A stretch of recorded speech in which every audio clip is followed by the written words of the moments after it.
dire, nous, depuis 1998, que le festival existe, on a appris à être résilient. On a appris à être résilient, on a appris à être persévérant.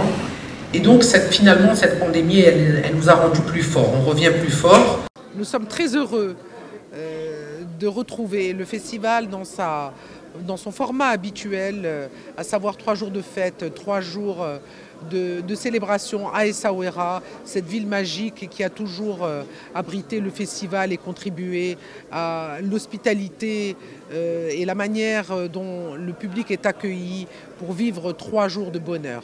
Cette programmation a été mûrement réfléchie depuis près d'une année.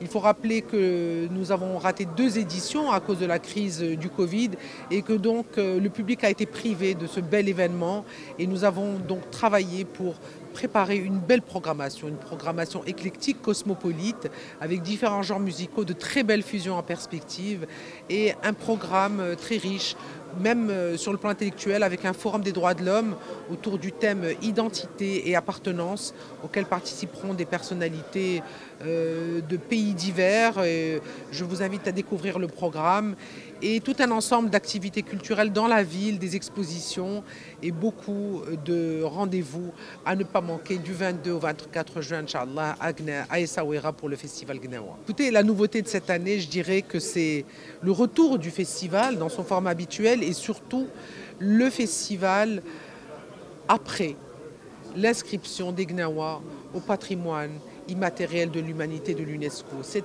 une grande consécration pour 25 années de travail, 25 années d'efforts, 25 années de plaidoyer au Maroc et à l'international pour inscrire cette culture, pour qu'elle ait cette reconnaissance mondiale qui nous engage tous, n'est-ce pas, tous à continuer à la préserver, à la promouvoir. Donc je pense que c'est un rendez-vous avec le public et avec l'ensemble des personnes qui contribuent à l'organisation de ce projet. C'est une nouvelle étape qui s'ouvre pour le festival, donc qui va au-delà de la programmation artistique, qui sera forcément une programmation très riche, une programmation très bien pensée, mais c'est surtout cette nouvelle dimension que prend le festival et la culture Gnawa. C'est la 24e édition, ça va être les retrouvailles entre une ville et son festival, entre les Gnawa et leur public, entre la musique, la joie, la fête, et je pense que juste le fait qu'il soit arrêté un certain nombre d'années, la joie va être immense. Chaque année, c'est une nouveauté. Hein.